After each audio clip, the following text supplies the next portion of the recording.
क्या बिहार के अगले मुख्यमंत्री फिर से नीतीश कुमार होंगे या तेजस्वी यादव को मौका मिलेगा या फिर प्रशांत किशोर पहली बार मैदान में बड़ा उलटफेर कर देंगे? बिहार विधानसभा चुनाव से पहले आए ताजा सर्वेक्षणों ने राजनीतिक दलों की चिंता और सस्पेंस दोनों बढ़ा दिया है। सबसे पहले बात करते हैं सी वोटर सितंबर ट्रैकर की, तो वहां से एक दिलचस्प तस्वीर निकलती है।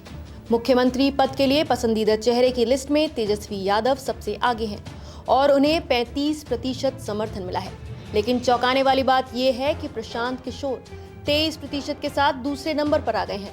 ये अब तक का उनका सबसे बड़ा आंकड़ा है। नीतीश कुमार 16% पर हैं और बीजेपी के सम्राट चौधरी 6.5% पर दिख रहे हैं। राजनीतिक विशेषज्ञों का कहना है कि अगर प्रशांत किशोर अपने वोट शेयर को सीटों में बदलने में सफल रहे तो वो एक बड़ी तीसरी ताकत बन सकते हैं। लेकिन अगर चुनाव सीधे एनडीए बनाम महागठबंधन हो गया तो उनका असर सीमित रह जाएगा। वहीं बात जेवीसी सर्वे की करें तो इस सर्वे में एनडीए को बहुमत की स्थिति में दिखाया गया है। जेडीयू को 52 से 58 सीटें, बीजेपी को 66 से 77 सीटें और सहयोगी दलों को 13 से 15 सीटें मिलने का अनुमान है। यानी कुल मिलाकर एनडीए 131 से 150 तक पहुंच सकता है। दूसरी तरफ महागठबंधन को 81 से 103 सीटें मिल सकती हैं, जिसमें आरजेडी 57 से 71 सीटों पर, कांग्रेस 11 से 14 पर और अन्य 13 से 18 सीटों पर सिमट सकती है।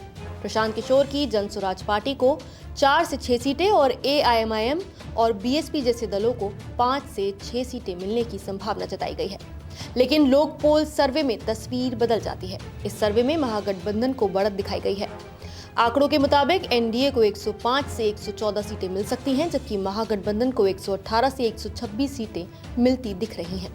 वोट शेयर की बात करें तो एनडीए को 38 से 41%, महागठबंधन को 39 से 42% और अन्य को 12 से 16% वोट मिलने का अनुमान है। इसका मतलब है कि मुकाबला बेहद कांटे का रहने वाला है। अब आते हैं एसएनडीआर सर्वे पर। इस एजेंसी ने बिहार के 18 जिलों में क्षेत्रवार सर्वे किया है। इसमें कई जगहों पर महागठबंधन की भारी बढ़त सामने आई है। उदाहरण के लिए पूर्णिया क्षेत्र की 24 सीटों में से एनडीए को 12, महागठबंधन को 7 और अन्य को 5 सीटें मिलने का अनुमान है। लेकिन मगध क्षेत्र की 26 सीटों में महागठबंधन एनडीए पर हावी होती दिख रही है। एनडीए 6 सीटों पर सिमटता दिख रहा है, जबकि महागठबंधन 20 सीटें ले सकता है। भोजपुर की 22 सीटों में एनडीए सिर्फ 2 सीटें, महागठबंधन 19 और अन्य 1 सीट जीत सकते हैं।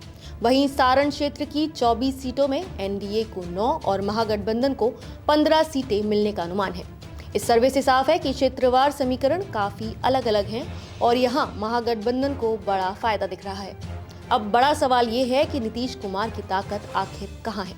विश्लेषकों का मानना है कि नीतीश कुमार की सबसे बड़ी पॉलिटिकल स्ट्रेंथ उनका महिलाओं पर केंद्रित एजेंडा रहा है। साइकिल योजना, पोशाक योजना, महिला रोजगार योजनाएं और अब वित्तीय सहायता स्कीमें, इन सब ने उन्हें महिलाओं के बीच फादर फिगर की छवि दी है। यही वजह है कि ताजा सर्वे में 61% लोग नीतीश सरकार से संतुष्ट बताए जा रहे हैं, जिसमें 36% लोग बहुत ज्यादा संतुष्ट हैं। कुल मिलाकर तस्वीर बेहद दिलचस्प है। जेवीसी सर्वे में एनडीए को बढ़त, लोक पोल और एसएनडीआर में महागठबंधन को बढ़त और सी वोटर में प्रशांत किशोर को चुनौती के तौर पर देखा जा रहा है। यानी बिहार चुनाव 2025 पूरी तरह रोमांचक होने वाला है और इस बार का मुकाबला त्रिकोणीय भी हो सकता है। अब सवाल यही है, क्या नीतीश का महिला वोट कार्ड एक बार फिर चलेगा? क्या तेजस्वी यादव की युवा अपील महागठबंधन को जीत दिलाएगी या फिर प्रशांत किशोर किंग मेकर बनकर बिहार की राजनीति को नया मोड़ देंगे? आपको क्या लगता है, ये चुनाव किसके लिए जीत लाएगा और किसे हार का सामना करना पड़ेगा? अपनी राय हमें कमेंट करके जरूर बताइए। नमस्कार, मैं हूं मानक गुप्ता। अगर आपको हमारा ये वीडियो पसंद आया हो तो इसे लाइक और शेयर जरूर करें और हाँ, हमें सब्सक्राइब और फॉलो करना ना भूलें ताकि आप देश और दुनिया की कोई खबर मिस ना करें। तो जुड़े रहिए हमारे साथ और देखते रहिए न्यूज़ 24।